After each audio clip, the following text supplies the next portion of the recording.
ಎಲ್ಲರಿಗೂ ನಮಸ್ಕಾರ. ನೋಡಿ, ಈ ದಿನ ನಾನು ತುಂಬ ಸುಲಭವಾಗಿ ಮಾಡ್ಕೋಬೋದಾದಂಥ ಸ್ವೀಟ್ ಪೊಂಗಲ್ ಮಾಡೋಣ.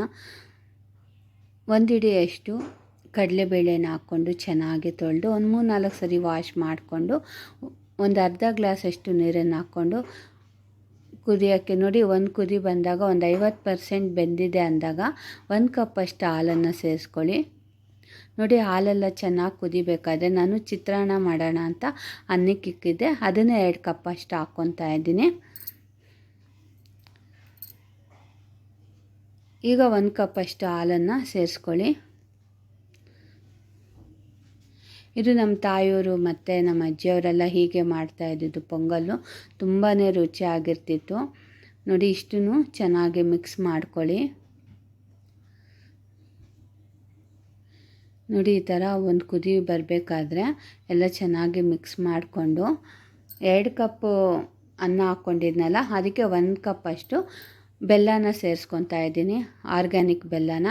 ನಿಮಗೆ ಇನ್ನು ಸ್ವೀಟ್ ತುಂಬ ಬೇಕು ಅಂದರೆ ಇನ್ನೊಂದು ಅರ್ಧ ಕಪ್ಪು ಜಾಸ್ತಿನ ಹಾಕ್ಕೊಳ್ಳಿ.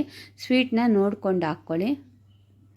ಇಷ್ಟನ್ನು ಮಿಕ್ಸ್ ಮಾಡಿಕೊಂಡು, ಈ ದಿನ ಬೇರೆ ಶ್ರಾವಣ ಶನಿವಾರದ ಕೊನೆಯ ದಿನ ಅಲ್ವಾ, ಅದರಿಂದ ಸ್ವೀಟ್ ಪೊಂಗಲ್ ಮಾಡೋಣ ಅಂತ ಮಾಡ್ತಾಯಿದ್ದೀನಿ.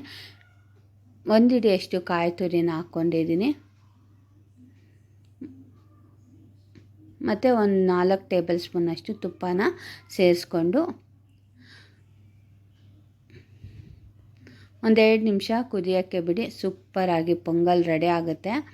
ನಮ್ಮನೆಯಲ್ಲಿ ಈ ಥರ ಪೊಂಗಲ್ ಮಾಡಬೇಕಾದ್ರೆ ತಾ ಮುಂದು ನಾ ಮುಂದು ಅಂತ ಅದಿನ್ನೂ ಪೊಂಗಲ್ಲೇ ಆಗಿರಲ್ಲ, ಅಷ್ಟು ಬೇಗ ಓಡ್ತಾ ಇದ್ವಿ ತಿನ್ನೋದಕ್ಕೆ. ತುಂಬ ಎಂಜಾಯ್ ಮಾಡ್ಕೊಂಡು ತಿಂತಾಯಿದ್ವಿ ಎಲ್ಲರೂ. ನೋಡಿ, ಈಗ ಸೂಪರಾಗಿ ಪೊಂಗಲ್ ರೆಡಿ ಆಗಿದೆ. ಈ ವಿಡಿಯೋ ನಿಮಗೆ ಇಷ್ಟ ಆದರೆ ಲೈಕ್ ಮಾಡಿ, ಶೇರ್ ಮಾಡಿ, ಸಬ್ಸ್ಕ್ರೈಬ್ ಮಾಡಿ, ಕಮೆಂಟ್ ಮಾಡಿ ಹೇಗೆ ಬಂದಿದೆ ಅಂತ ಹೇಳ್ಬಿಟ್ಟು. ಯಾರ್ಯಾರು ಹೊಸ್ದಾಗಿ ನೋಡ್ತಿದ್ದೀರೋ ಅವರೆಲ್ಲ ನನ್ನ ಚಾನಲ್ನ ಫಾಲೋ ಮಾಡಿ.